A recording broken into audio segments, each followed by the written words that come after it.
जैसे अपन मरुस्थलीय जो शब्दावली है ये इसके बारे में पढ़ रहे थे और इसमें कई सारे शब्द अपन ने लिखे थे, जिसमें सबसे पहले एक शब्द अपन ने लिखा था रन और टार। फिर डांड शब्द भी अपन ने लिखा था, और कौन सा लिखा था? पलाया। कुई बेरी, टाका टोबा, और कौन सा हो गया? जालरा। ये सारे मरुस्थलीय शब्दावली के शब्द पढ़ने लिखे है ना। अब इन्हीं शब्दों कुई बेरी, टाका टोबा और कौन सा हो गया? जाल। ये सारे शब्द पढ़ने लिख लिए थे। और पालर पानी, ये परंपरागत वर्षा जल संग्रहण के स्रोत हैं। इनमें जो बरसात का पानी होगा उसको हम क्या बोलते हैं? पालरे पानी। इसके बाद एक शब्द लिखेंगे खड़ीन।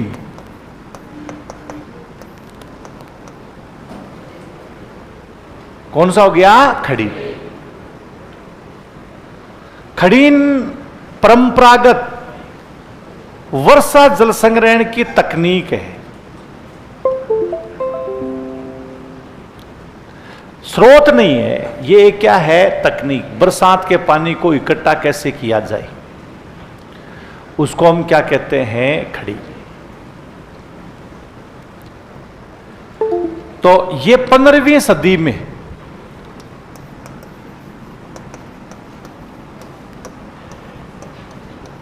पालीवाल ब्राह्मणों के द्वारा जैसलमेर में अपनाई गई वर्षा जल संग्रहण की तकनीक है।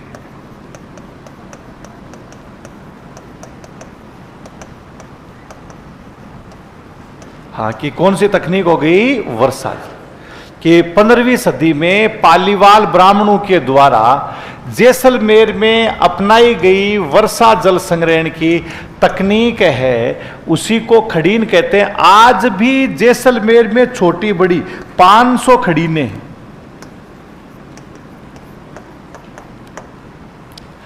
जिनसे लगभग 1200 से 1300 हेक्टेयर जो भूमि है यानी उस पर सिंचाई होती है। 500 छोटे। अखड़ीन है क्या कि इसमें एक जो हमारा खेत होता है, यहां जैसे पेड़ पौधे खूब ज्यादा है और खेत का ढाल इस तरफ है, तो जो पानी बह करके जाता है उसको रोक लिया आता है, उसके लिए बांध बना लिया आता है जिसको खड़ीन बांध कहते हैं। अब ये पानी बह करके आएगा, इसमें यहां जल इकट्ठा हो जाता है। सरकार इसके लिए भी अनुदान भी देती है। कच्ची खड़ीन भी होती है, पक्की खड़ीन भी होती है। और फिर आसपास के क्षेत्र में नमी रहती है, इसके इस जल को सिंचाई के रूप में भी काम में लिया आता है। तो ऐसे छोटी बड़ी कितनी खड़ीनें होगी? 500 खड़ीनें हैं, जिनसे लगभग कितने हेक्टेयर भूमि पर सिंचाई होती है? अब तो लोग ज्यादा सार संभाल नहीं करें, टूटी फूटी। कई होंगे, तुम में से कितने लोगों के खड़ीन है ना? टूटी हुई है या सही है? सही है। तो बरसात का जो पानी है वो चांदन वालों के तो नहीं होगी खड़ीन तुम्हारे, तो तुम तो जानते ही नहीं हो, या है ही नहीं। आज वो चांदन वाले कहां गए? दोनों हाँ ये बैठे हैं ना। है तुम्हारे खड़ीन? तो ये कच्ची भी होती है, पक्की भी होती है, वही था ना। जैसे ये कच्ची खड़ीन है, सब ने बना लेते हैं, ये तो कच्ची है, पक्की नहीं। पक्की खड़ीन के लिए तो सरकार अनुदान देती है।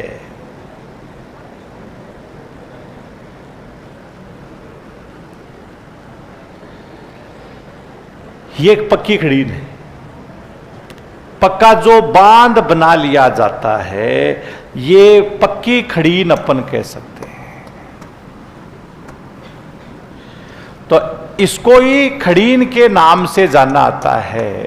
तो ये पक्की, जैसे पानी इधर आ गया, यहां इकट्ठा हो गया, ये खड़ीन हो गई, और ये कौन सा बांध हो गया? खड़ीन।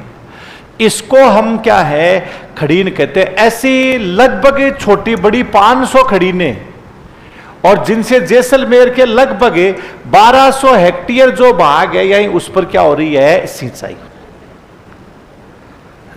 तो ये खड़ीन का जो परंपरागत वर्षा जल संग्रहण की, इसको हम तकनीक कह सकते हैं। तो अगला एक आप लिखो, खड़ीन लिख,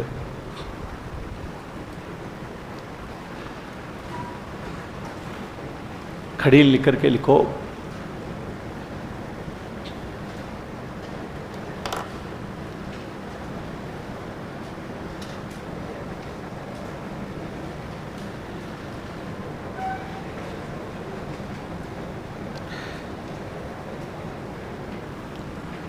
तो लिखिएगा आप,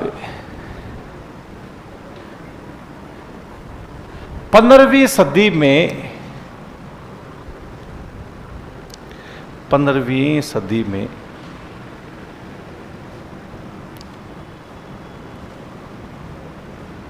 जैसलमेर में पालीवाल ब्राह्मणों के द्वारा, जैसलमेर में पालीवाल ब्राह्मणों के द्वारा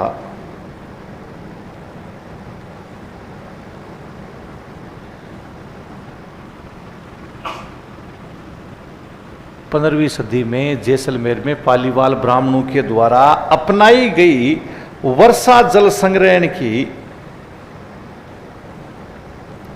वर्षा जल संग्रहण की पद्धति को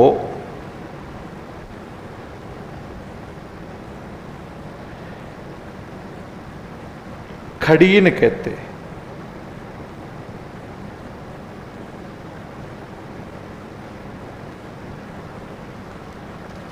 खड़ीन कहते हैं। क्या बोल दिया था है, खड़ी। वर्तमान में जैसलमेर में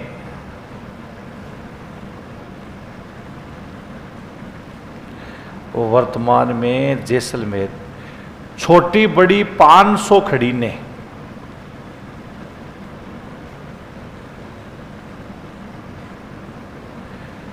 छोटी बड़ी 500 खड़ीने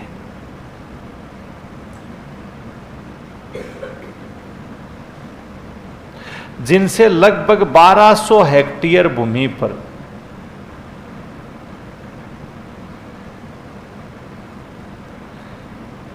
जिनसे लगभग 1200 हेक्टेयर भूमि पर सिंचाई होती।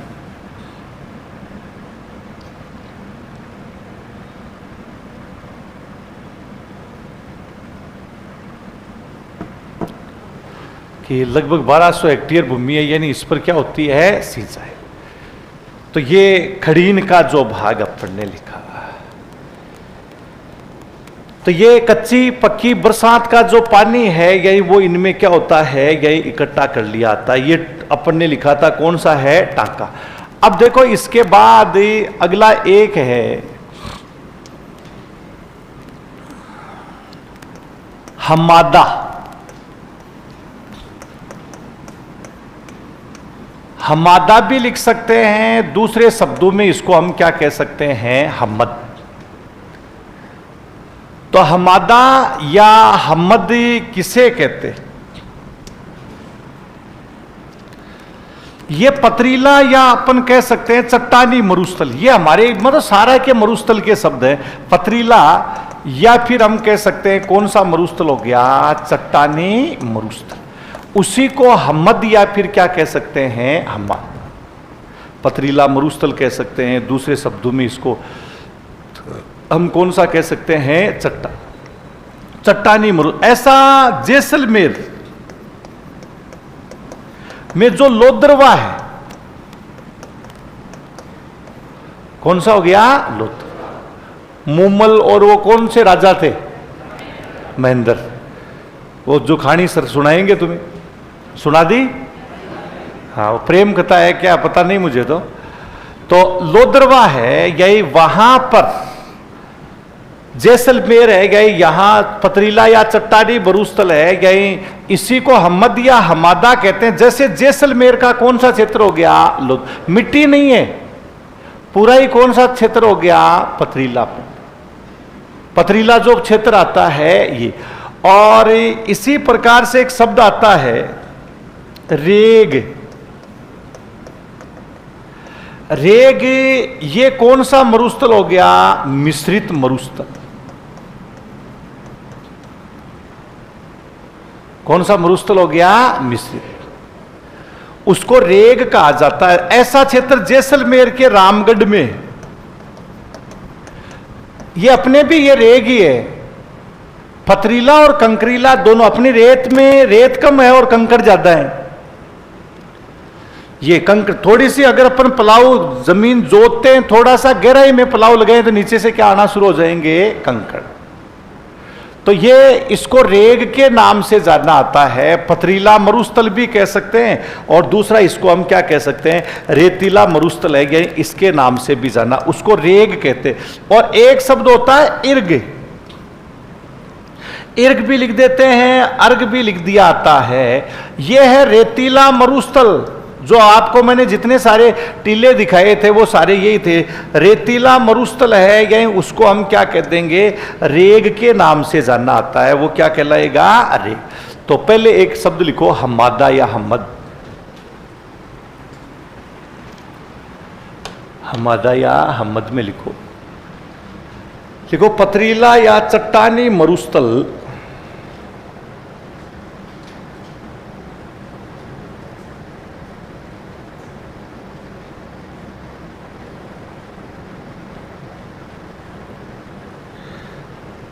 पथरीला या चट्टानी मरुस्थल को हम्मादा कहते हैं।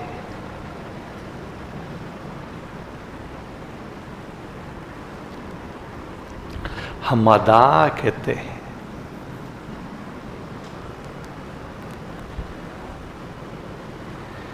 जैसे जैसलमेर का लोद्रवा क्षेत्र, जैसे जैसलमेर का लोद्रवा क्षेत्र, तो लोद्रवा इसी में। एक आप लिखो रेग।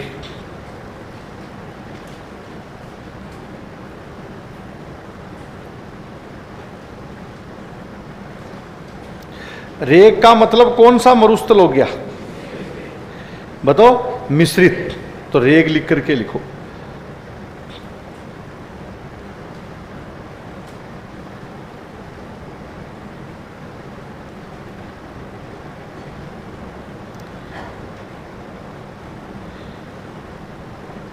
रेग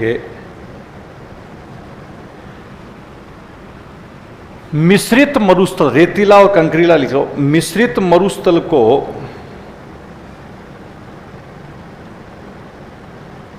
मिश्रित मरुस्थल को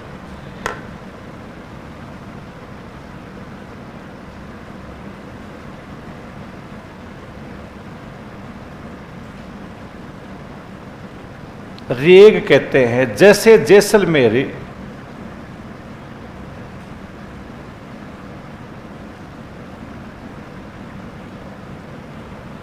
जैसे जैसलमेर का रामगढ़,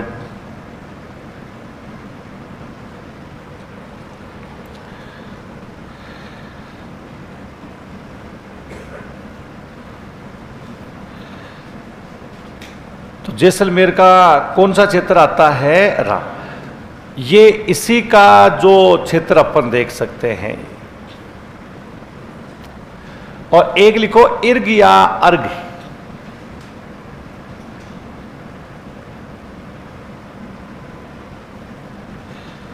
हाँ, कि इर्ग या अर्ग। ये बताओ कौन सा मरुस्थल होगा?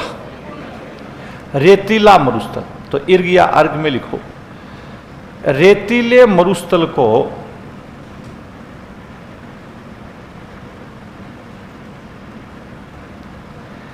रेतीले मरुस्थल को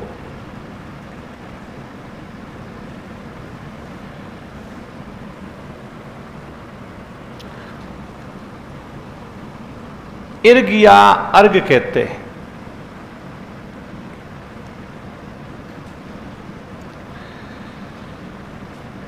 इर्ग या अर्ग कहते हैं।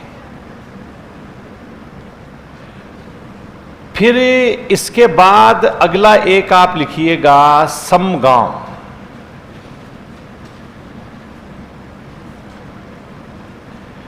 कौन सा गांव है? समगांव के बारे में तुम जानते हो सब?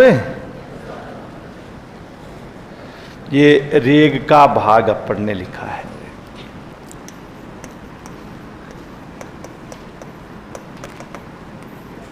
कौन सा गांव हो गया? सम। जैसलमेर का वनस्पति रहित गांव। अभी जो एक हमारा डांस चर्चा में चल रहा है वो सम का ही है?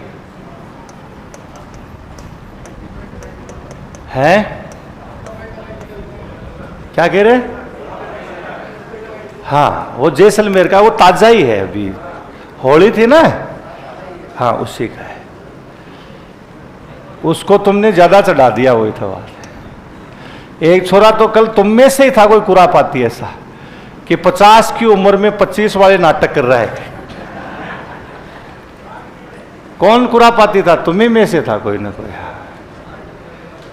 अरे तो जैसलमेर का वनस्पति रहित गांव,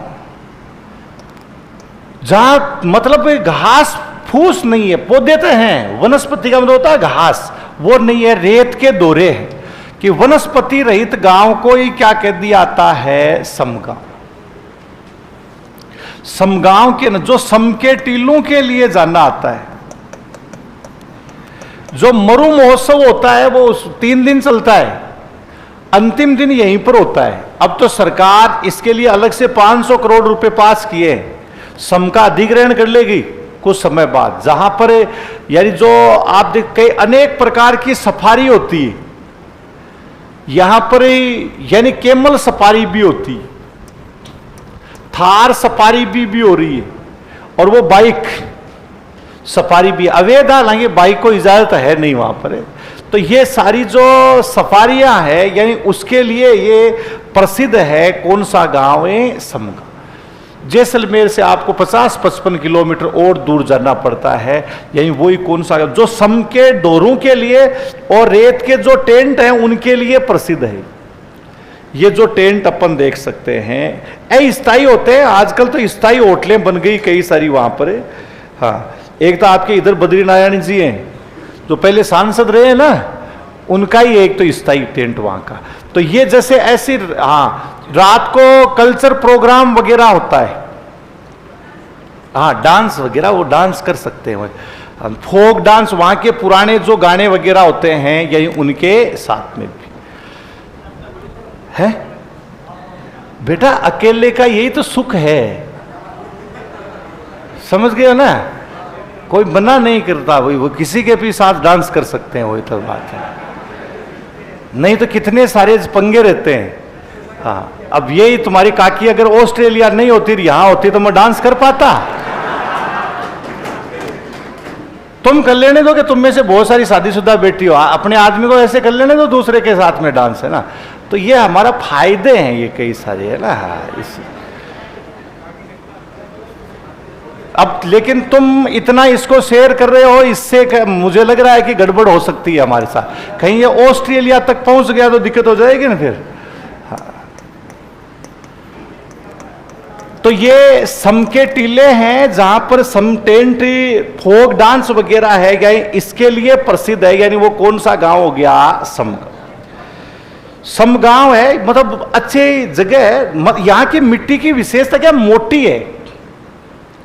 इस मिट्टी में आप कितने लोट पलेटा कर लीजिए, एक दूसरे पर धूल फेंक दीजिए, वापस जड़ खाते, एक कण भी आपके शरीर पे नहीं रहे। वहां एक छोटा बच्चा था, उसके साथ में भी मैंने धूल फेंकी उसके अंदर, वो बेटा मेरे अंदर फेंक रहा था, फिर मैंने उसमें फेंकी, फिर वो मेरे अंदर फेंक रहा था। अब वो क्या कि मेरे सामने जीत थोड़ी, वो छोटा बच्चा था, 3-4 साल का होगा, 2-1 साल का, 3 साल का, इतना ही था। उसने फिर क्या हुआ, उल्टा काम किया। उसने अपने क्या है कि पैर से फेंकी। अब पैर से फेंकी, मैं हाथ से फेंक रहा हूं, वो किससे फेंकना शुरू किया उसने। अब उसको पैर बेटा को सही चलाना नहीं आया, जैसे पैर से उछाल गिरी, उसी की आंख में गिर गई और जोर से रोना शुरू कर दिया। उसकी मां जोर से चिल्लाई, हम भाग लिए वहां से, अब मुझको यहां रुकने में फायदा नहीं। हाँ, नहीं तो ये कहेगी भाई तूने तो खुद ने धूल डाल दी इसके आंख में, वही था ना। हाँ, तो ये जो सम के जो टीले हैं ये इसके बारे में आप है, उसका एक वीडियो है, हम देखेंगे, वो मिलेगा तब, है ना। अरे वो देखेंगे, वही थे ना। तो पहले आप लिखिएगा समगांव, लिख करके लिखो। जैसलमेर का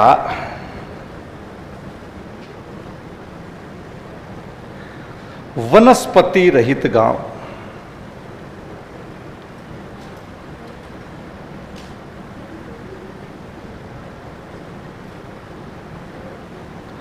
जैसलमेर का वनस्पति रहित गांव जो सम के टीलों के लिए, जैसलमेर का वनस्पति रहित, अच्छा इधर आना पड़ेगा तेरे को। जैसलमेर का वनस्पति रहित गांव जो सम के टीलों के लिए जान्नात।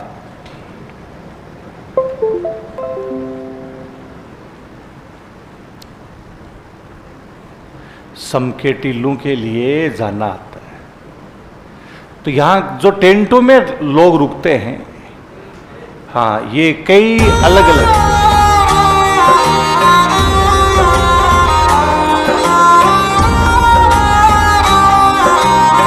इधर भी लगा,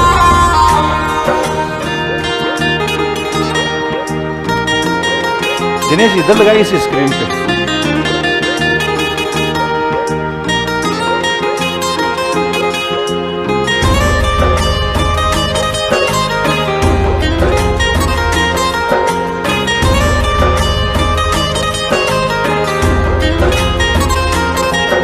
ये सब कपड़े के ही हैं बने हुए।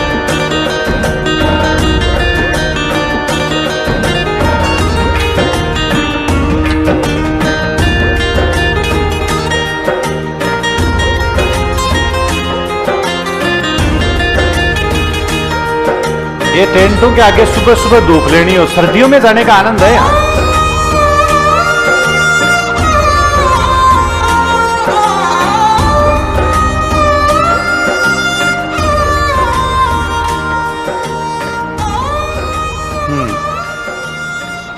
तो ये जो अपन देख रहे हैं कि सम का चित्र वहां से डायरेक्ट नहीं चलता है, तो ये सम का जो भाग अपन ने लिखा है सम के टीलों के लिए। देखो पहले विदेशी पर्यटक खूब आते, लेकिन यहां के लोगों ने खुद ने लूटपाट ज्यादा कर ली, है ना। हाँ, इस वजह से क्या कि आना ही कम हो गई। जब आप पर्यटकों के साथ, लूटपाट का मतलब ऐसे नहीं चोरी की, वो नहीं है, मतलब 10 रुपए वाली चीज के 30 रुपए लिए। 10 रुपए वाली है ना, उसके कितने रुपए ले लिए? 30। और दूसरा, जो हमेशा पर्यटकों को ड्राइवर ही लेकर के आते हैं, और फिक्स है कि जो ड्राइवर है उसको आप खाना वाना सही तरीके से दोगे तो वो अगले दूसरे पर्यटकों को लेके आएगा। तो धीरे धीरे उन पर्यटकों को पता चला कि यार ये तो यहां तो दिक्कत है, तो अब ये लोग जमाई की तरफ डाइवर्ट हो गए, जमाई की तरफ ज्यादा जाने लगे। जैसलमेर में कौन से जाते हैं? अपने वाले जाते हैं, जो या तो वहां से गिलास चोर के ले आते हैं, या तकिया चोर के ले आते हैं, या टेंटू में थूक देते हैं, बोतलें फोड़ देते हैं। अपने वालों से कोई फायदा थोड़ी है। यहां से जाते हैं तब लिखते हैं गोइंग टू जैसलमेर, और वहां गाड़ी के ब्रेक लगाते हैं, दारू पीने का, आतंक मचाने का ये काम है, कोई है नहीं। अब थोड़े से गुजरात और पंजाब हरियाणा वाले आ रहे हैं, तो उनके साथ में भी व्यवहार गलत होता है, तो वो फिर वापस ही नहीं आते। तो पर्यटकों के साथ में अच्छा व्यवहार करोगे तो ही उस क्षेत्र का क्या होगा? विकास। जो पहली बार हम गए थे, जो 4-7 वाली बता रहा हूं, उस समय बड़ी अच्छी स्थिति थी, पर्यटकों का आव भगत करते थे। जैसलमेर से पहले ही जो ये वार म्यूजियम से भी पहले हमारे पीछे बाइकें लगा दी थी, गाड़ी थी, हमें नहीं पता था। वो सब मेरे जितने लंबे हैं जैसलमेर वाले लोग, और कुर्ता भी ऐसा रखते हैं, और थोड़ी पाकिस्तानी सी लहर आती है उनमें। उन्होंने हमारी गाड़ी के पीछे, गाड़ी कैसे देख करके? आरजे नंबर देख करके, उनको पता है ये घूमने के लिए आया। हमारे पीछे लगा, हम डर गए, हमने सोचा कूटने के लिए आ रहे हैं ये, तो वही बात है। और भगाई तो हमने भी गाड़ी को खूब भगाई। उनके पास उस समय पल्सर मोटरसाइकिल का क्रेज था बहुत ज्यादा, धूम फिल्म आई हुई थी। हाँ, तो वो उन्होंने और भगाई। मैंने कहा यार ठुक जाएगी, रोकी तो अब हमने उन्होंने कहा शीशे नीचे उतारो, वो शीशे नहीं उतारेंगे, चाहे कुछ ही हो जाए। उस समय शीशे भी वो हाथ से चढ़ाने से, वो यानी पावर विंडो नहीं होते। फिर वो बता दो जो भी बताना। तो फिर उन्होंने अपना विजिटिंग कार्ड निकाला है, फिर हमने उतारा। मैं यार ये पहले ही दिखा देता, कहीं मर जाते हुए। तो उनका ये था कि इस विजिटिंग कार्ड से हम जहां ठहराएंगे आपको हम डिस्काउंट ही देंगे। वो ठीक है, हमें कोई जरूरत नहीं है। हम चले गए सीधा जो गढ़सीसर झील है, यानी यहाँ आगे।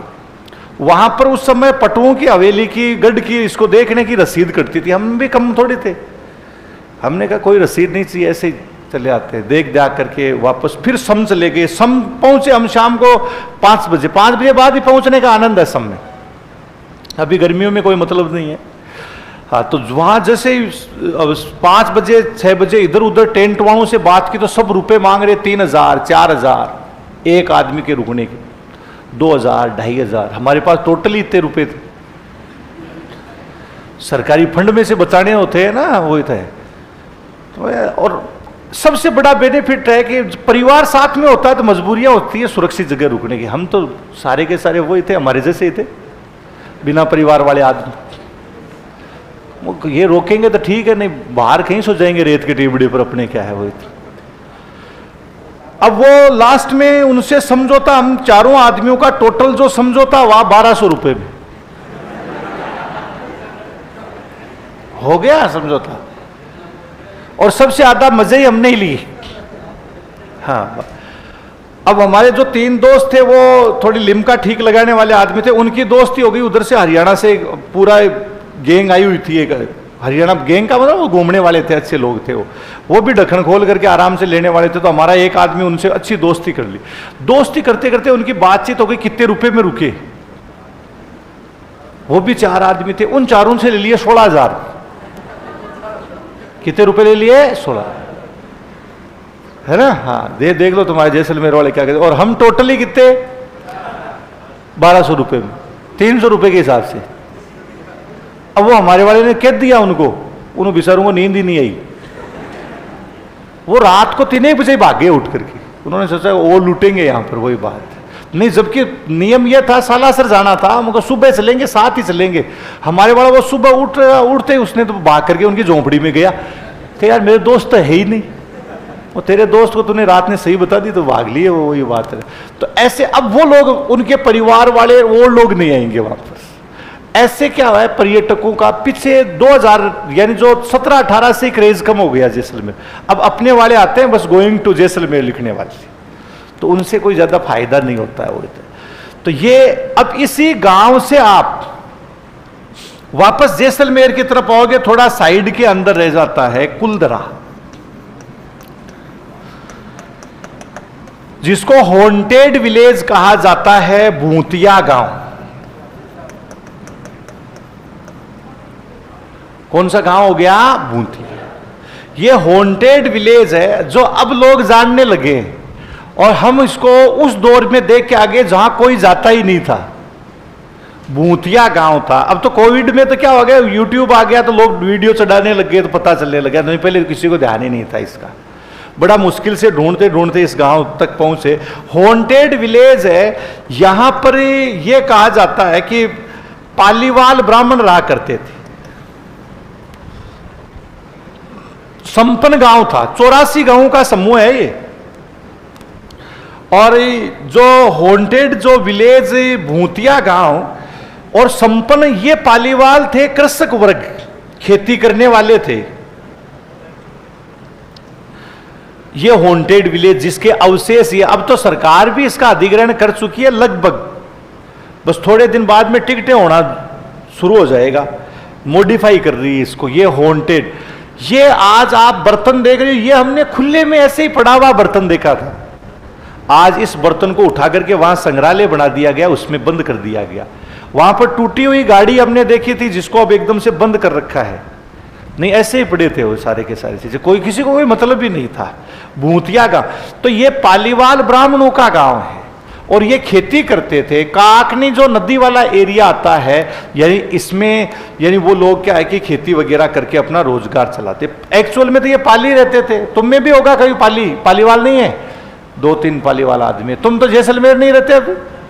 हाँ, तुम्हारा वहां प्लॉट है, वो मुझे ही पता है कौन सा है इसका ना, मैं ही बता सकता हूं, तुम्हें नहीं पता, समझ में आएगा वही तो है ना, ऐसे थोड़ी बताया जाता है यार। तो ये हॉन्टेड विलेज था, तो यहां खेती करते थे। 2-3 किंवदंतियां इसके बारे में, जैसे बीकानेर के राजकुमार और जैसलमेर के राजकुमार की शादी फिक्स हो गई थी मेवाड़ में, मेवाड़ की राजकुमारियों से। बीकानेर में रेवेन्यू ज्यादा था, जैसलमेर में बेचारे में रेवेन्यू नहीं था, पैसे किसके आए? तो वो राजा ज्यादा पैसे वाले थे, ये क्या थे? कम पैसे वाले थे। तो वो गहने ज्यादा ले गए राजकुमारियों के लिए बीकानेर वाले। हमारे जैसलमेर वालों के पास पैसे नहीं थे, ये कम गहने लेके गए। तो वहां पर ताना दे दिया कि इन बीकानेर वालों के बराबर जब गहना आएगा, जेवरात आएंगे, तो ही राजकुमारी को भेजेंगे, अन्यथा नहीं भेजेंगे। अब राजा को तो दिख रहा था कि ये जितना गहना ये लेकर गया अपने, तो 5-7 साल में नहीं होगा इतना, कुछ है ही नहीं, रेवेन्यू नहीं है ना, किससे इनकम आए? काल पड़ जाता है चलते ही। तो उन्होंने याद किया इन पालीवाल ब्राह्मणों को कि यार ये इनका फारस, ईरान, इराक तक व्यापार करते थे खेती का, स्वर्ण मुद्राएं वगैरह है, यानी उससे इनको याद किया था। ये गाड़ा भर करके सोने का ले गए थे, राजकुमारी को लेकर के आते। केवल खेती पूजा पाठ वाले नहीं थे, खेती में अपना विश्वास करते थे, यही सारा काम था। अब जैसे ये जो पालीवाल ब्राह्मण धन धान्य, अब आगे क्या है कि जो जैसलमेर का राजा था, उनके दरबान थे सालिम सिंह। 2 कहानियां चलती है जिसमें हम दूसरी में विश्वास करते हैं। ये सालिम सिंह वाली कहानी भी लोग बताते हैं कि सालिम सिंह उस क्षेत्र से गुजर रहा था, 50-60 साल की उम्र के थे। तो यानी जो पालीवाल ब्राह्मणों का मुखिया था, उसकी बेटी थी, वो पानी भर रही थी, सुंदर थी, 13-14 साल की थी। सालिम सिंह को पसंद आ गई। सालिम सिंह ने कहा हम इससे शादी करेंगे। सालिम सिंह ने पहले से 2-3 शादियां कर रखी थी, पहले अलाउड थी, अब तो एक ही नहीं हो रही है, सॉरी तो पढ़ रहे हैं, नहीं पढ़े ही नहीं, वही बात है ना। हाँ, तो अब वो सालिम सिंह है क्या, उन्होंने कह दिया कि हम क्या करेंगे, शादी करेंगे, ये उनका था। अब जैसे ये सूचना पालीवाल ब्राह्मणों के पास पहुंचती है, तो पालीवाल ब्राह्मण डर गए बेचारे। उन्होंने क्या है कि ये कहा भाई महाराज ऐसे आपसे शादी कैसे गाजे बाजे के साथ करेंगे, आप हमें थोड़ा टाइम दो, महीने भर का क्या दीजिए टाइम। जब आप महीने भर का आप क्या दोगे, टाइम दोगे, तो ही हम क्या कर पाएंगे, शादी कर पाएंगे। तो 1 महीने का उनसे टाइम ले लिया। अब पालीवाल ब्राह्मण सारे के सारे ये थे कि भाई सालिम सिंह जी है, इनके आज तो ये पसंद आई है, कल और पसंद आएगी, पहले से इन्होंने 2-3 शादी करके, उम्र का गैप भी बहुत ज्यादा है, इनसे कैसे बचा जाए। और क्रूरता के रूप में वो फेमस भी थे। हालांकि उनके परिवार के लोग स्वीकार नहीं करते हैं, उनसे अपन मत लेते हैं, तो वो कहते हैं ऐसी बात नहीं है, सारी चीजें ये बनाई गई भी है। और हो भी सकता है इसमें कोई बड़ी, इतिहास में कुछ चीजें ऐसी भी हो सकती है, कहीं बढ़ा चढ़ा करके हो सकती है, कहीं कम भी हो सकती है। तो अब सालिम सिंह जी है गए, उन्होंने 1 महीने का टाइम दे दिया। हर दिन इनकी जो मीटिंग बैठती, चौपाल बनी हुई है, ये खंडर के रूप में, यहां पर जैसे चौपाल वगैरह है, ये जो पुराना मंदिर वगैरह यहां पर सब बने हुए हैं। तो इसमें बैठ करके हर दिन ये लोग क्या है कि कोई ना कोई बात करते रहते, भाई कैसे बचा जाए, लेकिन कोई समाधान नहीं था। लास्ट वो यानी उनके टाइम भी पूरा हो गया। एक दिन शेष बचा कि कल तो सालिम सिंह आएगा बारात के साथ, कोई समाधान नहीं है। तो सबने निर्णय ये लिया कि एक ही उपाय है, इस गांव को छोड़ो और यहां से भाग लो, अगर सालिम सिंह के अत्याचारों से बचना है। तो सबने जो सामान इनके पास में गाड़ियां थी, जो जितना आया इनके हाथ में सामान, उतना अपनी गाड़ियों में भरा और अलग अलग दिशाओं में निकल गए। एक साथ नहीं निकलना, अलग अलग दिशाओं में विसर्जित हो गए। तो इसलिए पालीवाल आजकल लगभग सब जगह यही इधर है ना, तो अलग अलग दिशाओं में ये लोग क्या हो गए, विसर्जित हो गए। अगले दिन जब बारात आती है तो यहां पर कोई मिलता नहीं है। कहते हैं इस गांव को वर्षों तक लूटा गया, क्योंकि पूरा सामान वो लेके ही नहीं जा पाए, अब तक लूटते थे लोग। तो ये, और जाते वक्त इसको श्राप दे दिया कि ये गांव जिंदगी हमेशा हमेशा के लिए क्या रहेगा, वीरान रहेगा, यहां पर कोई भी नहीं रह पाता। तो एक कहानी तो इसमें यह मानी गई है कि सालिम सिंह के अत्याचारों से परेशान होकर के ये लोग ही चले गए। दूसरा हमारा मत यह है कि काल पड़ता था पहले, तो ये गांव एक दिन में खाली नहीं हुआ। एक दिन में खाली तो अत्याचार से भी हो सकता है और किसी युद्ध से हो सकता है एक दिन, लेकिन दूसरा है कि ये धीरे धीरे खाली हुआ।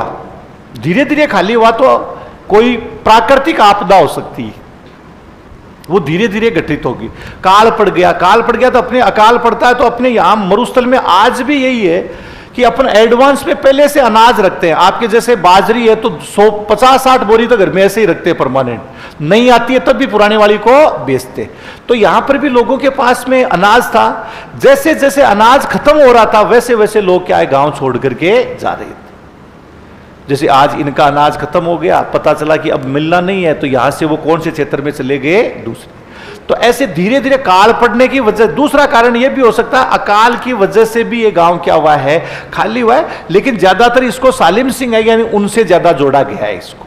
वहां पर शिलालेख के ऊपर बाकायदा खोदा भी गया है, तो कुछ लोगों ने सालिम सिंह जी का नाम भी हटा दिया वहां से कि उनके अत्याचारों से हुआ। बीबीसी ने भी इस क्षेत्र को पूरे को क्या किया था, यानी कवर किया था।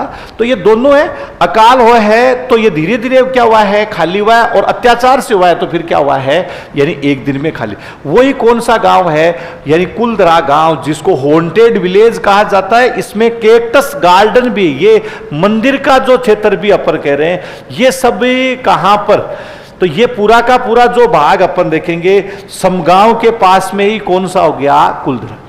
हाँ, रात को नहीं रुकते इसमें, भूत आते हैं। भूत तो क्या आते हैं, खंडर पड़े हैं तो उनमें हवा चलती है, हवा की साए साए आवाज आती है, तो इतना ही कालजा होता है, ये फड़फड़ाहट करने लग जाता है, लोगों को डर लगता है। बाकी तो 1000 से ज्यादा तो फिल्मों की शूटिंग हो गई, वो रात को ही हुई है ज्यादातर यहाँ पर, है ना। तो वो डर है। अब ये पर्यटन के रूप में आकर्षण का केंद्र, जैसे आपने पहले भानगढ़ का नाम सुना था, सेम भानगढ़ वाली स्थिति क्या है इस गांव। तो लिखिएगा आप अगला कुलदरा,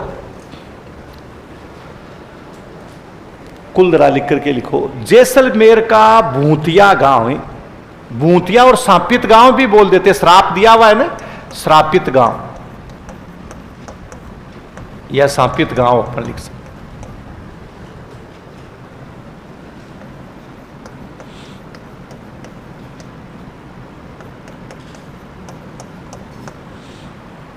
हाँ, सांपित गांव।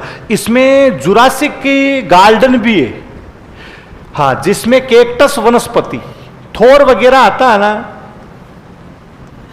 केक्टस वनस्पति। यहां एक टूटी हुई नाव भी मिल जाएगी, जिससे यह लगेगा कि इसमें पहले नदी, जो काक नदी है, जिसको काकने नदी है, ये बहती थी, इसमें नावें भी चला करती, टूटी हुई नाव भी पड़ी है यहां पर।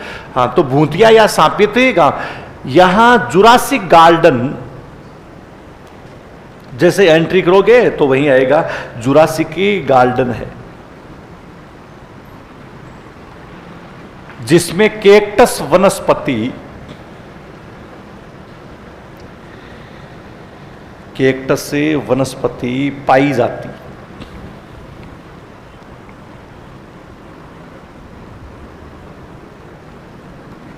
केक्टस का मतलब जो मरुस्थलीय वनस्पति होती है उसी को कौन सी वनस्पति कह देते हैं, यानी केक्टस वनस्पति के नाम से जाना आता है। तो यही जो सम गांव है, यही इसके बारे में 84 गांवों का समूह अपन कह सकते हैं, जो लोग एक रात में क्या मानते हैं कि इसको खाली करके चले गए थे, वही हॉन्टेड विलेज के नाम से। ये सबसे बड़ा घर मुखिया, और इन घरों की विशेषता, इनकी जो छत है ना वो लकड़ी की है, उनके ऊपर लेप किया गया है। अभी इनको वापस मॉडिफाई किया गया जिससे लोग ज्यादा से ज्यादा यहां पर ही आ सके ना। गर्मियों में ठंडे रहते हैं, सर्दियों में ये क्या रहते हैं, गर्म रहते हैं। इस तरह के जो गांव, ये मुखिया का घर था और ये मंदिर था। इसके आगे वो एक शिलालेख है, यानी उस पर खोद के भी गए कि हम इस गांव को छोड़ करके जा रहे हैं और श्राप दे करके जा रहे हैं, ये श्रापित गांव के रूप में। ये इस मंदिर के आगे ये है, यानी इस पे ये लिखा हुआ है, पूरा पत्थर से खुदाई की गई। तो ये श्रापित गांव हो गया। अब तो ठीक ठाक भीड़ जाती है यहां पर। अब इसके बाद अगला एक आता है नाचना। कौन सा हो गया, नाचना। नाचना क्या है, तो गांव है ये भी रामदेवरा के पास, जैसलमेर का वह गांव जो मरुस्थल के प्रसार के लिए जाना। किसके लिए जाना आता है, मतलब किन्हीं कारणों से, चाहे वो हवा के द्वारा हो या अपर्दन के द्वारा, किन्हीं कारणों से मरुस्थल का आगे बढ़ना ही रेगिस्तानी मार्च कहलाता है। क्या कहलाता है? रेगिस्तान। तो यही कौन सा गांव हो गया ना, जैसलमेर का वह गांव जो मरुस्थल के प्रसार के लिए जाना आता है, उसी का नाम नाचना। यहां के ऊंट प्रसिद्ध है। हाँ, जो बीएसएफ है उसमें भी भर्ती किए जाते हैं। तो ऊंट यहां के प्रसिद्ध हो गए, कौन से गांव के? नाचना। और मरुस्थल के प्रसार को क्या कह दिया आता है? रेगिस्तान। मार्च का मतलब क्या होता है? आगे बढ़ना होता है। तो अगला एक आप लिखिए, रेगिस्तानी, ये नाचना लिख करके लिखो। जैसलमेर का वह गांव है, जैसलमेर का वह गांव जो मरुस्थल के प्रसार के लिए, जैसलमेर का वह गांव जो मरुस्थल के प्रसार के लिए जाना जाता है।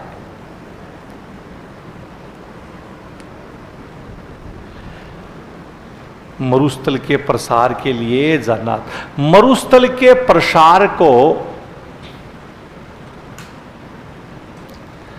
मरुस्थल के प्रसार को रेगिस्तानी मार्च कहते हैं।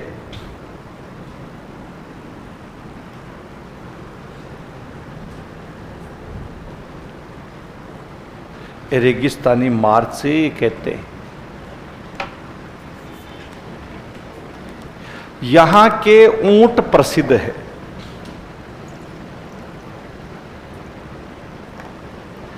यहां के ऊंट प्रसिद्ध है।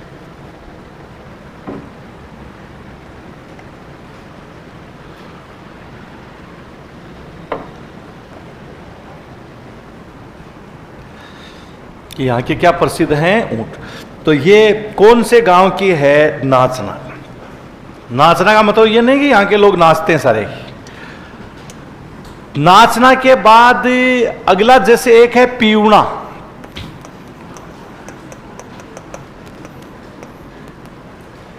पीवना क्या है? डेजर्ट स्नेक कह सकते हैं, मरुस्थल में पाया जाने वाला। कौन सा सर्प हो गया? विषैला। जहरीला सांप है कि मरुस्थल में पाया जाने वाला विषैला सर्प, उसी को क्या कह दिया आता है? ऐसी कई सारी किंवदंतियां इसके बारे में कि रात का राजा होता है, दिन में नहीं आता है, दिन में आंखें इसकी बंद हो जाती है। एक तो ये, बाकी ऐसा कुछ नहीं है, दिन रात सब में आता है। डेजर्ट स्नेक है, सेम मिट्टी जैसे रंग का होता है। कौन से रंग का होता है?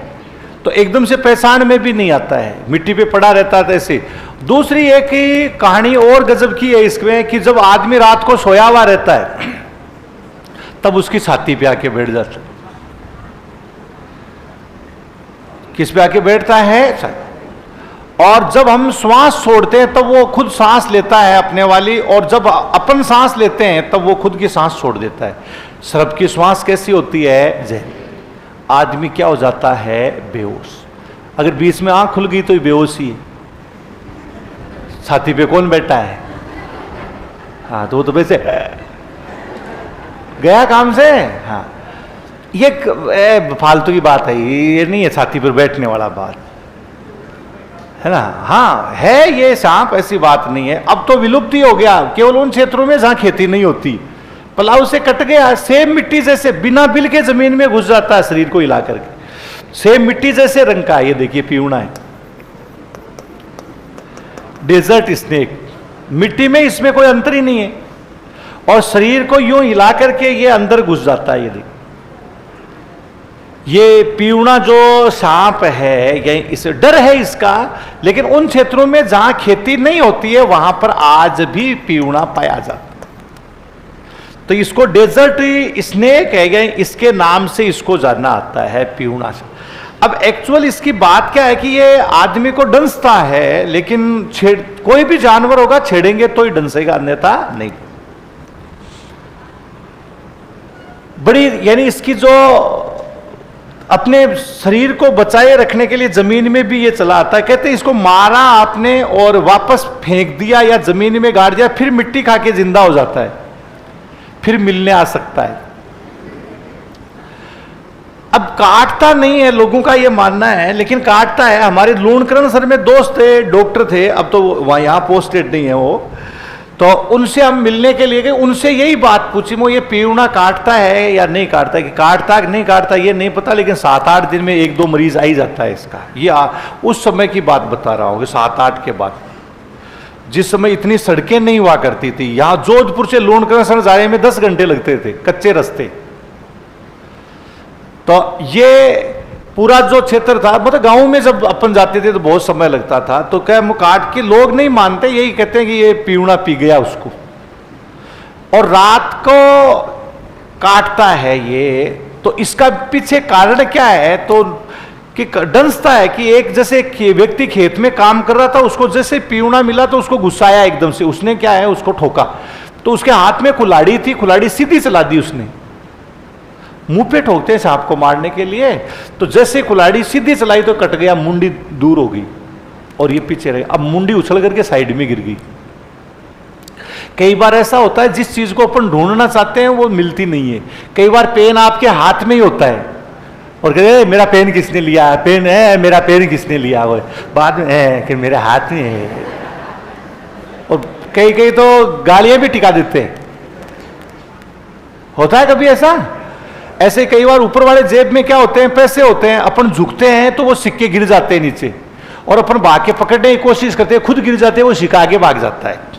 तो ये कभी कभी ये भी होता है, कोई चीज ढूंढते हैं, अब वो मुंडी काट तो दी उसने और ये पीछे से केवल ऐसे हिलता रहा। ये मुंह देख रहा था, वो उसको नहीं मिला, दिखाई नहीं दिया, वापस खेत में काम करने लग गया। करते करते पता चला उसका पैर उस मुंडी के ऊपर ही आ गया और मुंडी गुस्से में थी, टिका दिया उसने पूरा जहर अंगूठे के अंदर। गुस्से में था ना, कटो सांप मरता नहीं है इतना आसानी से, हिलाता रहता है ना मुंडी, वो जैसे वो। तो वो क्या है कि एकदम से यहां से इसका पूरा कंट्रोल यहां पर होता है। इसको काट दिया इसने, यहां से काट दो आप आधा भाग, दोनों चलते रहेंगे, वही तो बात है ना। हाँ, तो ये गुस्से में था, उसने पूरा जहर अंगूठे में छोड़ दिया। अब वो आदमी पूरा बेहोश, जोर से चिल्लाया, लोग उठा करके डॉक्टर साहब के पास लेके गए। आजकल हर डिस्पेंसरी में सांप बिच्छू का इंजेक्शन होता है। उन्होंने 1 इंजेक्शन लगाया, होश में नहीं आया, 2 लगाए नहीं आया, 4 टिकाए और अंगूठा काटना पड़ा। तो मैंने पूछा तू सांप से खेल रहा था ये, कि खेल नहीं रहा था, ये हुआ। तो काटता तो है लेकिन इसका जो नेस है, ये डंक है, वो बहुत बारीक होता है, पता नहीं चलता है। फिर नए रिसर्च में पता चला कि इसके मुंह में एक छाला होता है। क्यों ये डंसता नहीं है, मुंह में छाला होता है और वो इसको परेशान करता है। उस छाले को तोड़ने के लिए वो इधर उधर घूमता रहता है। इसको गर्म हवा चाहिए। जैसे अपने मुंह में छाला हो जाता है तो अपनी जीभ बार बार घूम करके वही जाती है ना। जब तक वो छाला ठीक नहीं होता, जीभ अंदर वो चुपचाप नहीं बैठ रहती, वो घोषा करती रहती है उसमें। इसके भी वो छाला जब तक नहीं टूटता है तब तक ये घूमता रहता है। अब इसके जानवर से कोई ये नहीं, आदमी से ये कोई दुश्मनी इसकी। जैसे भैंस गाय वगैरह पेड़ की छाया में बैठी है और वो गर्म सांस छोड़ रही है, तो ये ऊपर जाकर के उसके फण लगा लेता है। वो गर्म हवा इसकी फण से टकराती है तो वो छाला है वो पिघल जाता है और वो क्या होता है, नीचे गिर जाता है। उसमें क्या होता है, जहर होता है। अब आदमी आजकल सोते ऐसे मुंह फाड़ते, फर फा, कोई इधर से हवा निकाल रहा है, किसी के लाल जा रही है इधर से, हाँ खर्राटे ले रहे हैं बड़े खतरनाक। तो ये भी उसके पास चला आता, छाती पे नहीं बैठता है। तो ये क्या करता है, वो गरम गरम हवा आती है तो वो क्या होती है, अपने मुंह में गिर जाती है। उसमें क्या होता है, ये चला जाता है। सोए हुए पशु के पास, सोए हुए जानवर के पास तब भी आता है। अब वो जहर अपने अंदर चढ़ गया तो अपन सोचते हैं कि पीवना पी गया। ये केवल उस छाला को तोड़ने के लिए ही ये काम करता है। ये गाय भैंस बकरी किसी के पास चला जाएगा और वो जहर चढ़ने से हम क्या होते हैं, बेहोश हो जाते हैं। तब ये कहते हैं कि पीवना पी गया। इसका लॉजिक तो ये, जब बीकानेर में हमारे डॉक्टर साहब दोस्त के पास गए तो वहां वो खाना खिलाने के लिए क्या है कि पास में चौधरियों के घर थे बहुत अच्छे, वहां ले गया। बाजरी की रोटी, केर, सांगरी, अच्छे सब्जी तो हमने खाए वो शानदार तरीके से, ज्यादा पेट भर लिया। तो नींद तो आनी थी। शाम को 10-11 बजे तक बातें की, फिर सो रहे थे। गांव में एक चीजें बिल्कुल आज भी दिखावा नहीं है, सिंपल चीजें हैं सब कुछ। अब तो धीरे धीरे थोड़ा सा बढ़ने लग गया। तो वो शाम को गर्मियां थी, आराम से सो रहे थे। तो जो चौधरी साहब थे, पटेल साहब जो बड़े थे, उन्होंने कहा कि सो रहे होंगे? हाँ जी सो रहे। कि लूण की डली ले ली क्या आपने? लूण का मतलब नमक, नमक की कांकरी होती है ना, कि वो ले ली? कि वो नहीं ली। कि वो ले हो आप? ले ली। अब करना क्या है? डॉक्टर साहब चले गए, उनको डिस्पेंसरी जाना जरूरी था। हम चारों आदमी थे। यार इसका करना क्या है? पूछे तो सही बाबा जी को, पूछने की हिम्मत नहीं, करना क्या है जी बताओ क्या करना है? फिर थोड़ी देर में पूछ लिया, तो क्या तुम्हें नहीं पता कि यहां पीवड़ा घूमते रहते हैं? अब एक तो दिन भर पीवड़ा की कहानियां सुन रहे थे, और ये और कह दिया कि पीवड़ा घूमते, तो हमारे तो फड़फड़ाहट और ही स्टार्ट हो गया। तो फिर इसका क्या करना है कि जब भी रात को आप जगो, तब भी नमक की कांकरी है उसको जीप लगाए, चाटना, उसको नमक का स्वाद आए, तब आप क्या हो? सही हो। अगर वो मीठी लग जाए तो क्या खा गया? आपको पीवड़ा। आवाज दे देना कि आपका इलाज करवा देंगे, डॉक्टर साहब के पास ले जाएंगे। अब नींद आ सकती है कि सारी वो ना, चारों में से ये कह रहे तो चल 3 सो जाओ, मैं ध्यान रखना हो। ये पता नहीं कि तीनों को ही नींद नहीं आ रही है, तीनों ही वो बार बार थोड़ी देर होती है। 2-1 बजे तक तो नमक वाली कांकरी साफ ही कर दी, जीप उगड़ गई थी। वही तो बात। तो ये लोगों के नुस्खे हैं। जैसे अपने कोविड में नहीं था कि जिसको खुशबू नहीं आई, परफ्यूम की खुशबू नहीं आ रही है, सब्जी का स्वाद नहीं आ रहा है, इसका मतलब उसके क्या हो गया? कोविड हो गया। यही था। वैसे इसका नुस्खा यही है। तो ये पीवड़ा सांप है, मरुस्थल में पाया जाने वाला, इसको डेजर्ट स्नेक के नाम से जान। तो अगला एक लिखिएगा आप, पीवड़ा लिख करके, पीवड़ा लिख करके लिखो, मरुस्थल में पाया जाने वाला,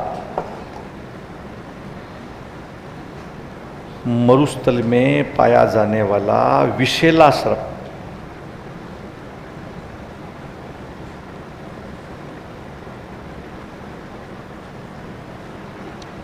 विषैला सर्प।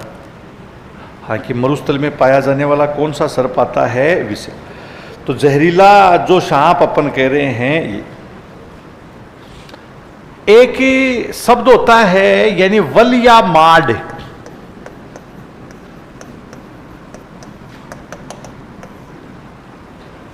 वलिया फिर कौन सा हो गया? माड। वलिया माड क्या है? जैसलमेर के आसपास का से, जैसे योद्धे आता है, सोरसेन आता है, मत्स्य प्रदेश आता है। ये नाम पढ़े होंगे तुमने? जांगल प्रदेश नाम पढ़े या नहीं पढ़े?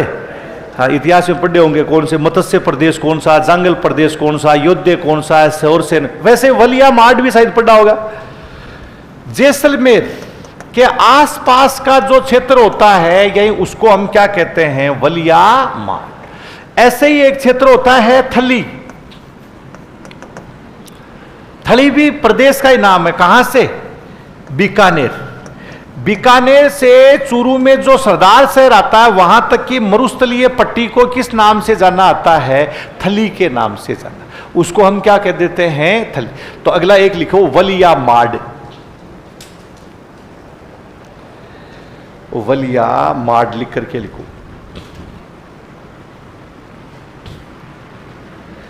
जैसलमेर के आसपास के क्षेत्र को, जैसलमेर के आसपास के क्षेत्र को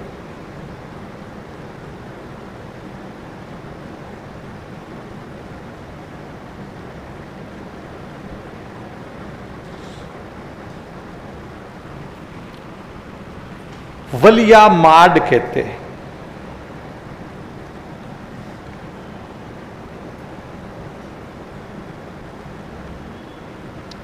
वलिया माडे कहते। एक लिखो थली।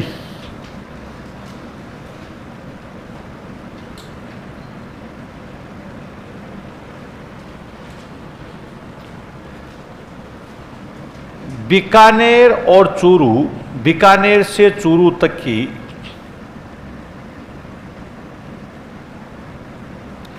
बीकानेर से चूरू तक की मरुस्थलीय पट्टी को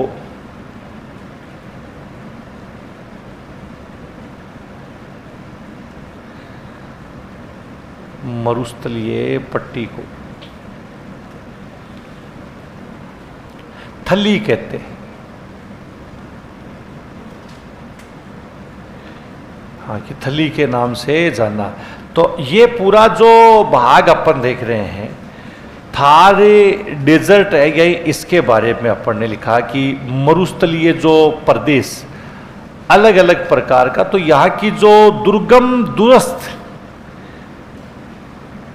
धरती अपन देख रहे हैं, ये पूरा जो भाग आता है, तो ये अपना थार का जो मरुस्थल, इसमें से पक्का मान के चलिएगा एक क्वेश्चन आपका आएगा, इसलिए आपको ध्यान रखना है। सुंदर, अब वर्तमान में तो ये कृषि की दृष्टि से भी सुंदर हो गया।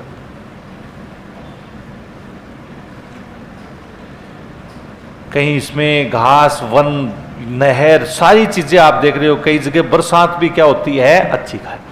अब दूसरा जो भौतिक प्रदेश है, यानी उस अरावली के बारे में अपन पढ़े हैं। आकल तो बता ही दिया था तुम्हें मैंने, है क्या कह रहे हो? सेवण घास, सेवण घास आगे अपन वनस्पति में लिखेंगे, यहां कोई मतलब नहीं है। सेवण, दामन, करड़, अंजन, एक पूरा टॉपिक है अपने प्राकृतिक वनस्पति का। हाँ अच्छा, हाँ यूएनसीसीडी, ये सही। हाँ, एक यूएनसीसीडी मरुस्थलीकरण है, यानी इसकी रोकथाम है, यानी इससे संबंधित।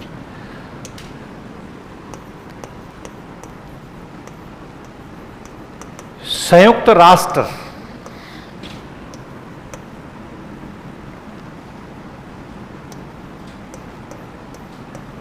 मरुस्थलीकरण एवं सूखा रोकथाम अभिसमय कन्वेंशन है, जिसको शॉर्ट में अपन बोलते हैं यूएनसीसीडी।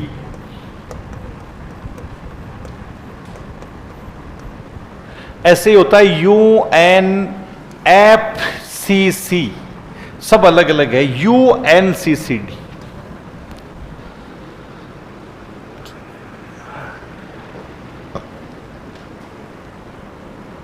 ये इसलिए जो महत्वपूर्ण होता है कि रियो सम्मेलन, पहला पृथ्वी सम्मेलन हुआ था 1992 में, जिसको फर्स्ट अर्थ समिट कहा जाता है। इसमें यह कहा गया था कि हमारी धरती को बचाना जरूरी है। इसके लिए जरूरी यह है कि मरुस्थलीकरण और सूखे से बचाना जरूरी होगा। इसके लिए इसी सम्मेलन के तहत 1994 में यूएनसीसीडी का गठन किया जाता है, जिसका जो सचिवालय है बोन, जो कहां पर है, जर्मनी में, यहां इसका सचिवालय। यह क्या करती है, विश्व भर में मरुस्थलीकरण की रोकथाम का कार्य करती है। और प्रतिवर्ष 17 जून को अंतर्राष्ट्रीय मरुस्थलीकरण और क्या मनाती है, सूखा रोकथाम दिवस मनाती है। हाँ, कि अंतर्राष्ट्रीय मरुस्थलीकरण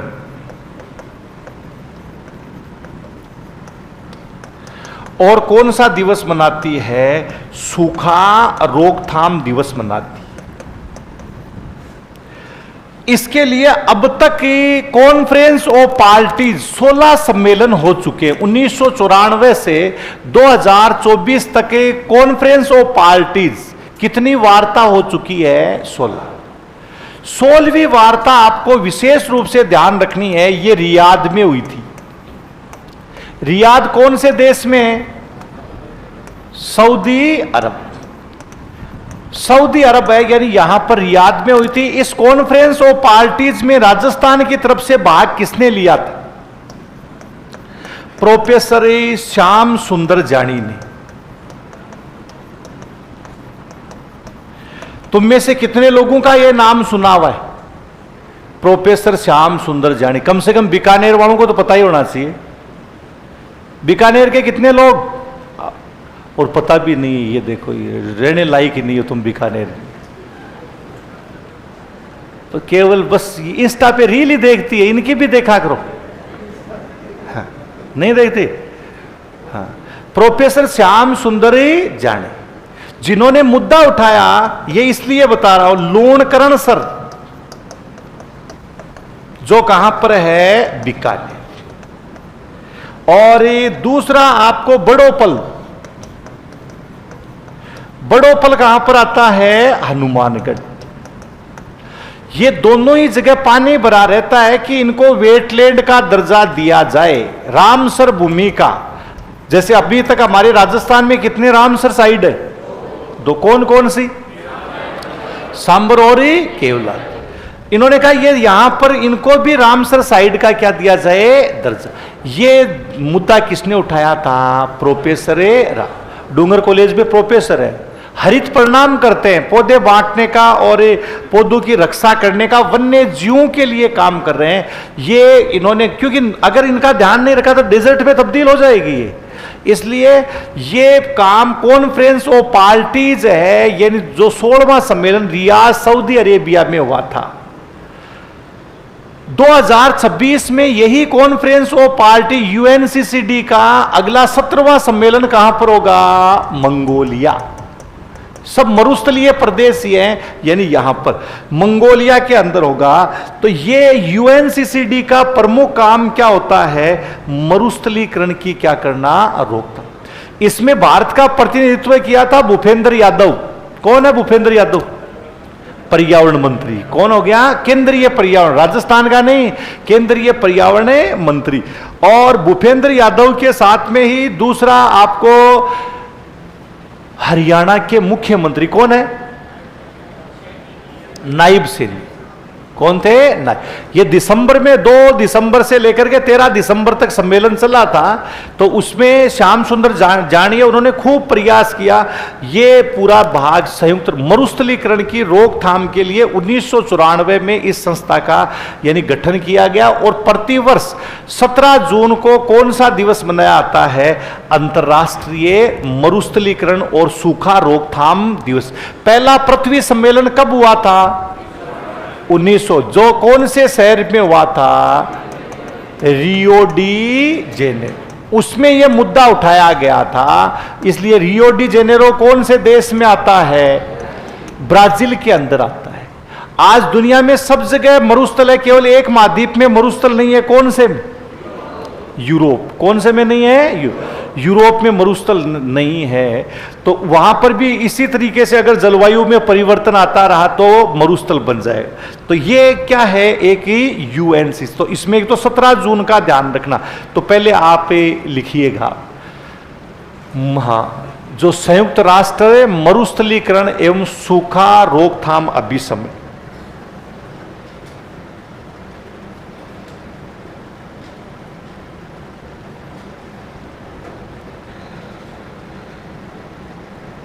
तो लिखो रियो सम्मेलन 1992, कोष्टक में चाहिए लिख लेना, पहला पृथ्वी सम्मेलन, रियो सम्मेलन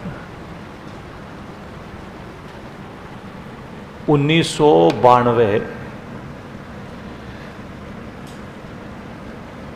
के अनुसार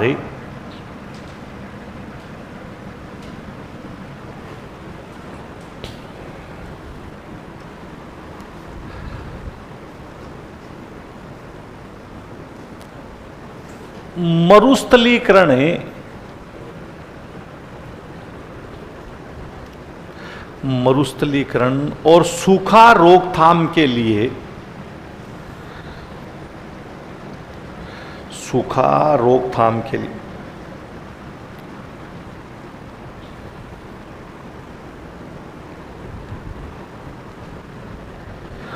सन 1994 में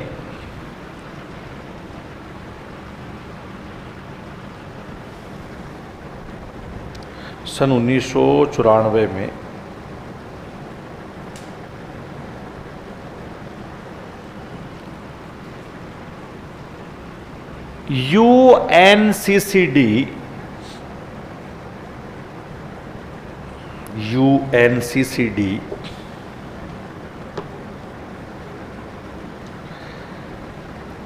का गठन किया गया।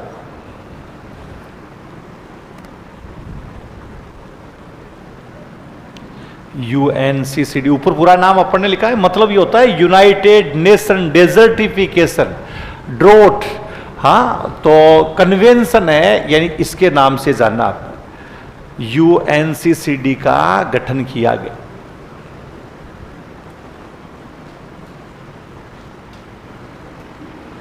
इसका सचिवालय, मुख्यालय नहीं लिखते हैं, इनका सचिवालय लिखते हैं। इसका सचिवालय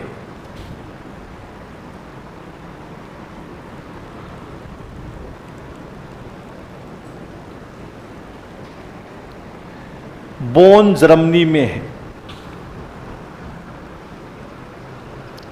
बोने जर्मनी में है। यूएनसीसीडी के द्वारा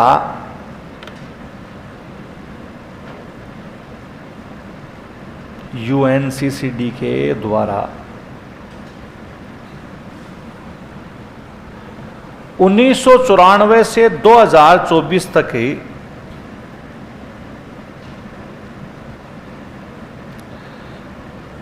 2024 तक 16 सम्मेलनों का आयोजन,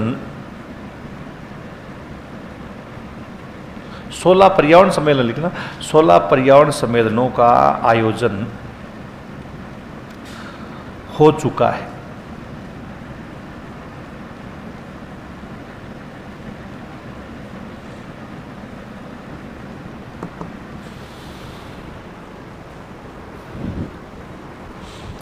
अब बताओ कोप 16 का आयोजन कहां पर हुआ? कोप का मतलब है कॉन्फ्रेंस ऑफ पार्टीज। 16वें सम्मेलन का आयोजन कहां पर हुआ था? रियाद से। आपके लिए ये इंपॉर्टेंट है ना? तो लिखो कोप 16 का आयोजन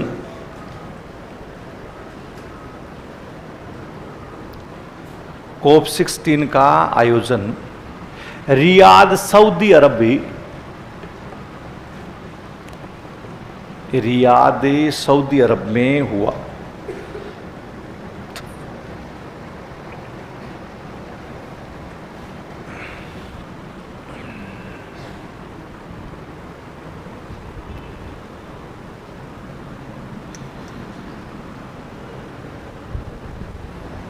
इसमें राजस्थान की ओर से भागी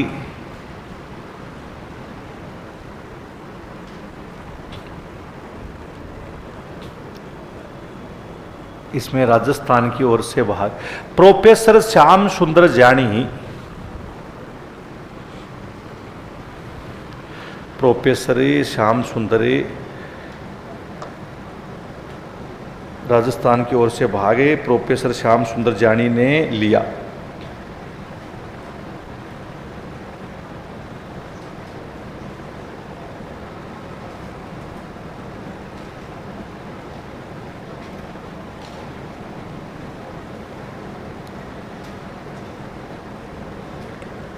लिख लिया? हाँ, ये प्रोफेसर श्याम सुंदर जानी है। इन्होंने लूणकरण सर बीकानेर, लूणकरण सर झील बीकानेर, लूणकरण सर झील बीकानेर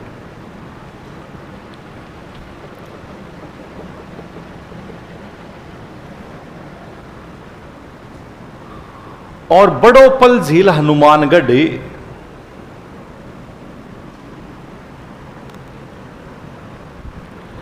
बड़ोपल झील हनुमानगढ़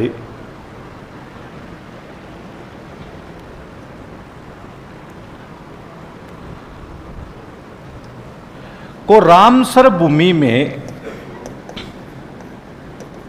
वेटलैंड जिसको बोल देते हैं, रामसर भूमि में, वेटलैंड रामसर भूमि में शामिल करने की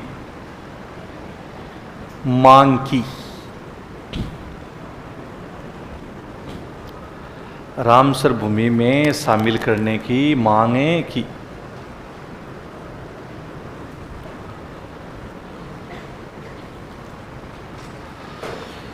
तो ये यूएनसीसीडी का काम है ना। और ये कोप 17 कहां पर होगा? मंगोल 17 प्रतिवर्ष 17 जून को क्या मनाया जाता है बताओ? अंतर्राष्ट्रीय मरुस्थलीकरण और सूखा रोकथाम दिवस। ये यूएनसीसीडी मनाए। तो लिखो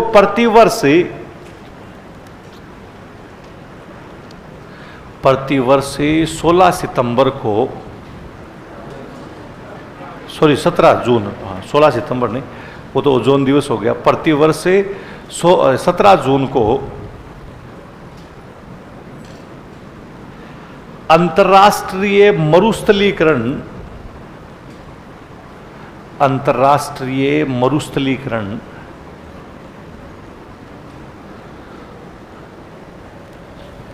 और सूखा रोकथाम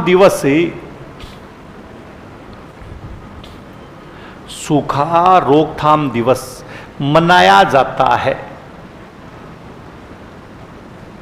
सूखा रोकथाम दिवस से मनाया।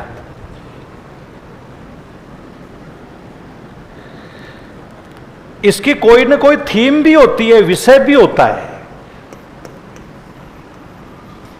थीम 2024-25 तो आया नहीं अभी, जिसकी थी भूमि के लिए एकजुट।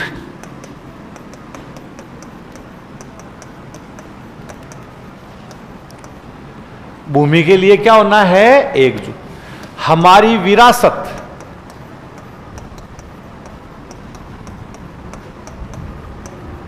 और हमारा भविष्य। हाँ, कि सारे के सारे ये 2024 की 25 की जो 17 जून आएगा, यही उस समय होगी कि भूमि के लिए हम सबको क्या होना पड़ेगा? एकजुट होना पड़ेगा।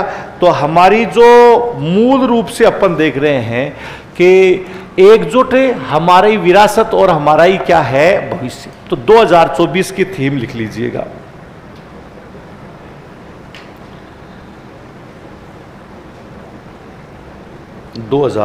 से 25 की ध्यान रखना है, जब 17 जून आएगा तब पता चलेगा।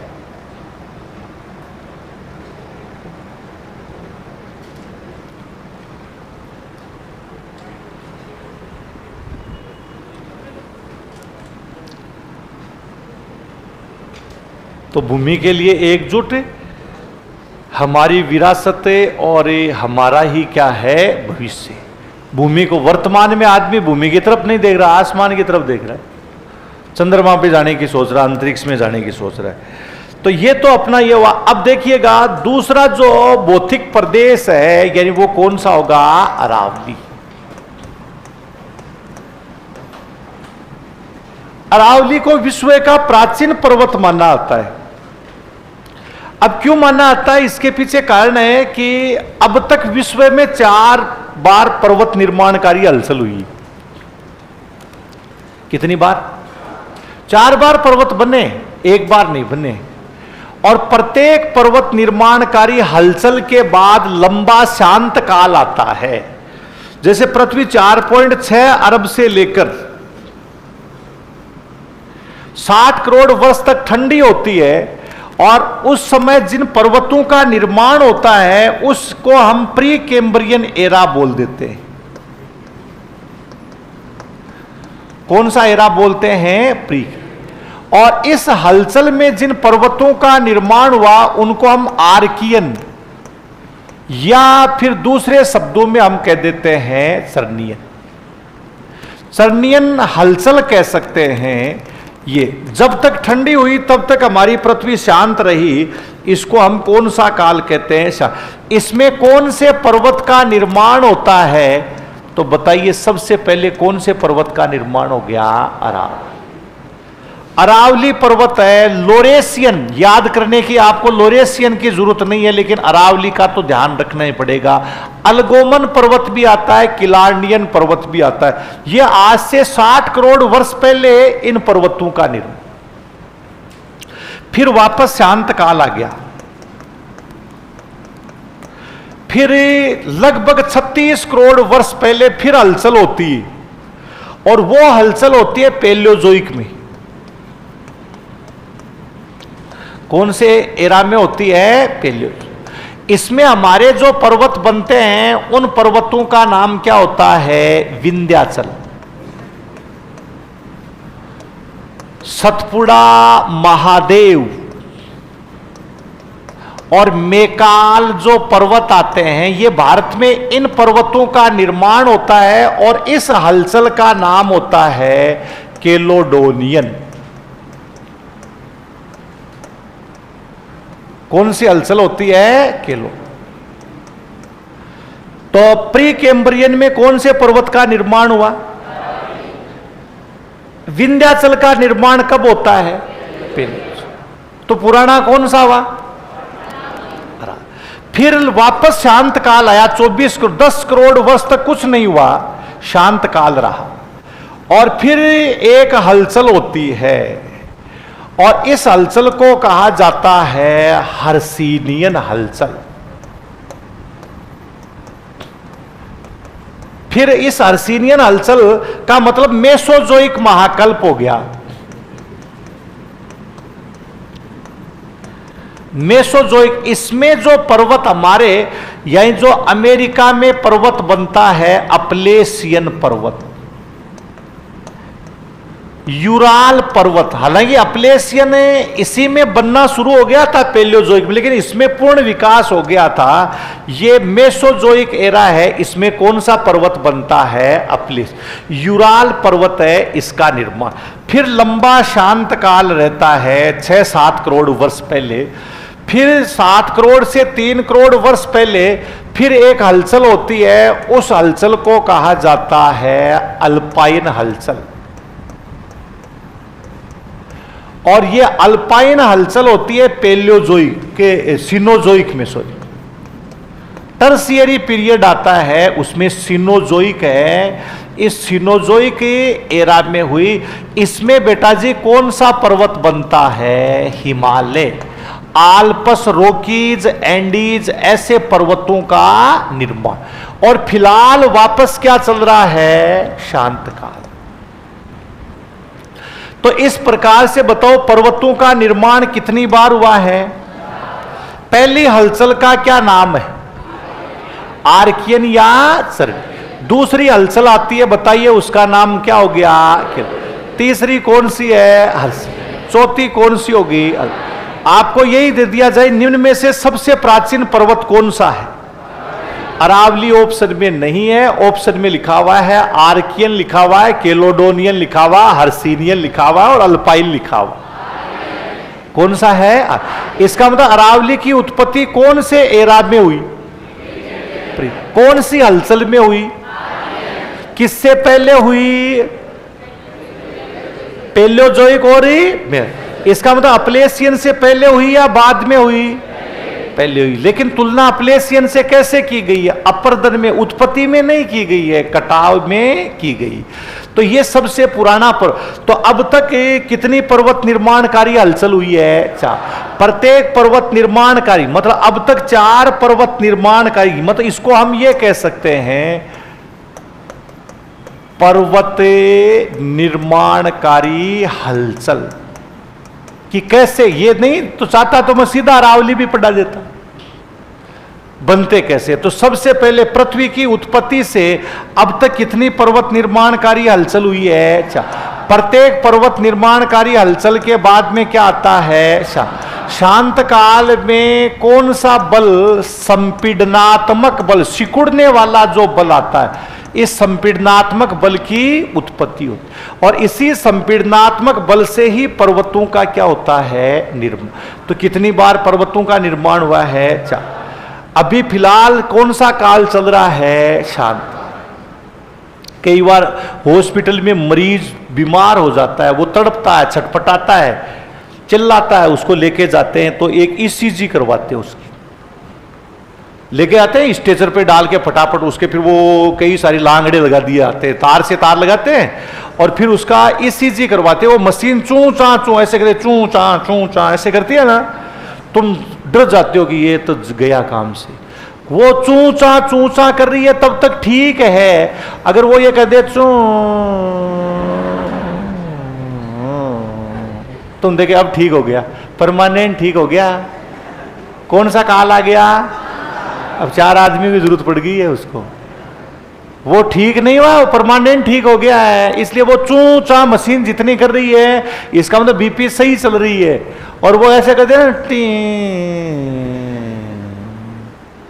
तुम समझ गया, हाँ अब आराम आ गया, परमानेंट आ गया आराम उसके, है ना। हाँ, तो ये जरूरी है। हलचल क्या है? तो ये पर्वत निर्माण, अभी संपीड़नात्मक बल इकट्ठा हो रहा है। तो अब तक कितनी पर्वत निर्माणकारी हलचल हो गई। अब सोचिए कब अरावली बना और कब हिमालय। अरावली के सामने हिमालय तो 3-4 साल का। अगर ये 60-65 करोड़ वर्ष पहले इसको मानते हैं, इसको 65 साल पुराना मानते हैं, तो हिमालय तो आज से 3 करोड़ वर्ष पहले बना है। 3 साल का खेलता कूदता बच्चा है, पड़पोता है। ये बाप तो ये बेटा, फिर ये क्या हुआ? तो ये तो क्या हो गया? इतना। इसलिए इसको युवा कहते हैं। इसको क्या कहेंगे? युवा पर्वत। इसको क्या युवा कहेंगे? ये अवशिष्ट है, रेसिड्यूल माउंटेन है, इसके नाम से जाना आता है। ये अवशिष्ट पर्वत है इसके। तो आप लिखिएगा पर्वत निर्माणकारी हलचल।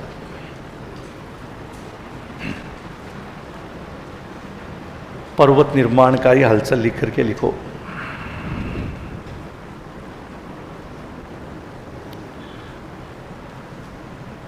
तो पृथ्वी की उत्पत्ति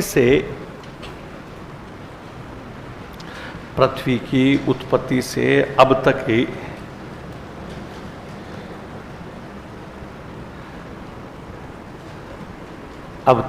चार पर्वत निर्माणकारी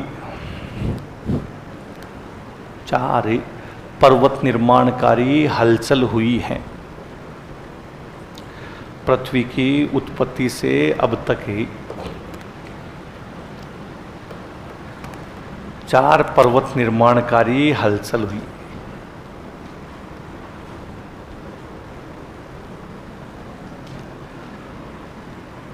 प्रत्येक पर्वत निर्माणकारी हलचल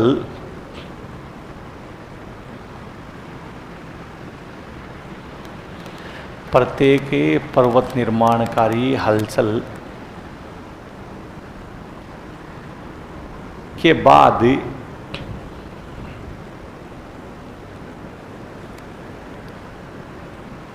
लंबा शांत काल आया।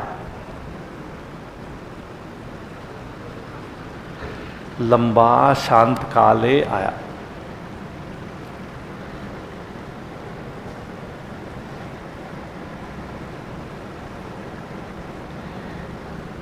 इसमें संपीड़नात्मक बल का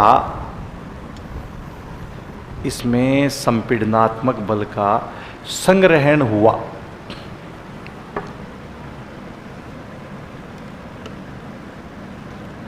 संपीड़नात्मक बल का संग्रहण हुआ।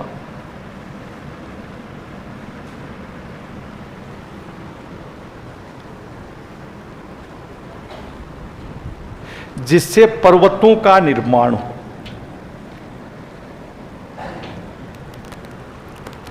जिससे पर्वतों का निर्माण हुआ।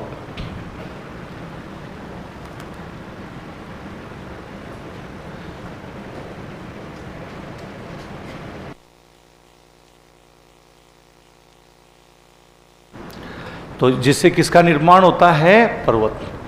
ये समझ में आ रही है क्या लिखा है मैंने? कब कौन सा पर्वत बना है? तो बताइए, अरावली युवा है? क्या है? बूढ़ा है।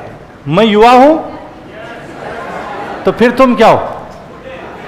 तुम बूढ़े हो, नालायक। तुम हो युवा तो। हाँ, ताबर। तो ये बनाओ, ये बनाना पड़ेगा।